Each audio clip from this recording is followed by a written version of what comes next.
Karen and Abner, this is now the third person in our discounting danger investigation who filed a police report about Pruett in the days leading up to the shooting. Now, her last police report was filed on March 11th. That is 2 days before Pruett's arrest. She and her friend tell us the warning signs started in mid-February. They asked us to conceal their identities for the safety of their families. A mother's guilt.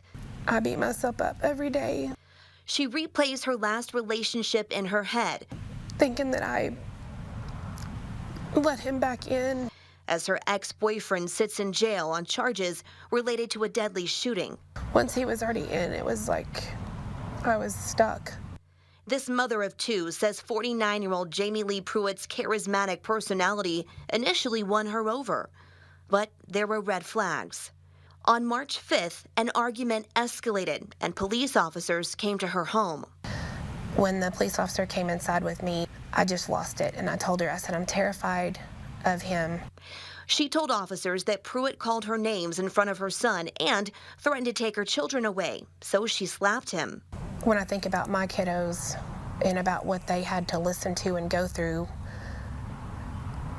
and that I had to search for my phone that he had thrown somewhere, all I was trying to do is get to the phone so I could call their dad and let them know that they needed to be picked up, because unfortunately I didn't know what was about to happen. Pruett told officers she punched him in the face and was knocked out for a second and hadn't called police because he believed she hit his phone.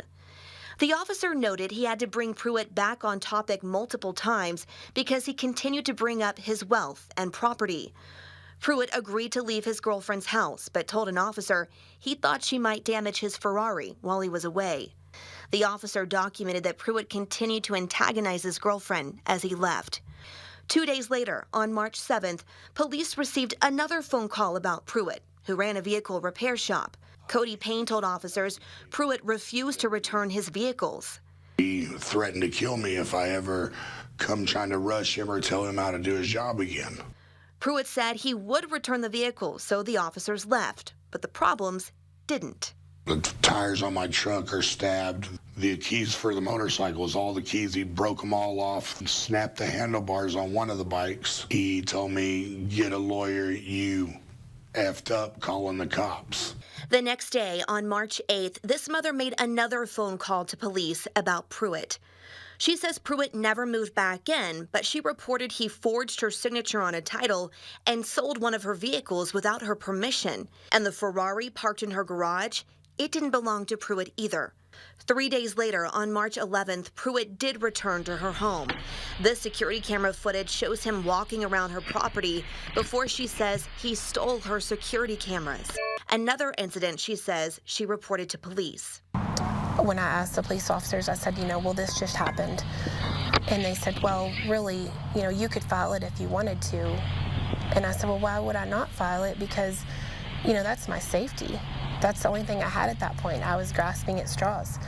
And they said, well, it's really just one step above a traffic violation. Later that same day, Pruett published a Facebook Live video where she says she heard him admit to stealing some of her property and more. Just threat after threat after threat. And when the police officer came out, I was trying to get him to look at it, and he said, well, I don't have 40 minutes to sit here and look at this video. And I said, I realize you don't, but I said, if you could just look at tidbits of it. He pretty much just said, if you can get it to us at a later date, that'd be great. But he said, I really can't stand here for that much longer and sit here and look at all of that. This is a clip of that Facebook Live video published on Saturday, March 11th. I'm fixing to show you on live TV what happens when you brace O.P. Pruett. I'm fixing to make the headlines right now. It's a video Payne watched too.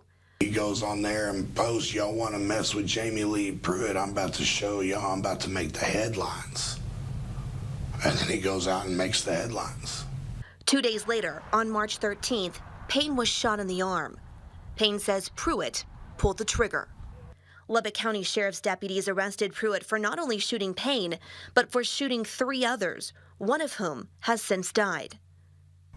But everybody feels so guilty. Could we have done more? Could we have stopped it? Lots of people tried, and lots of people were ignored. And that's just really hard.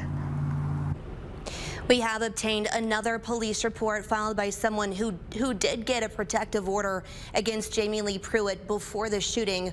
We'll have more on what that process entails and why others may have been unsuccessful. That's when KCBD continues to investigate discounting danger.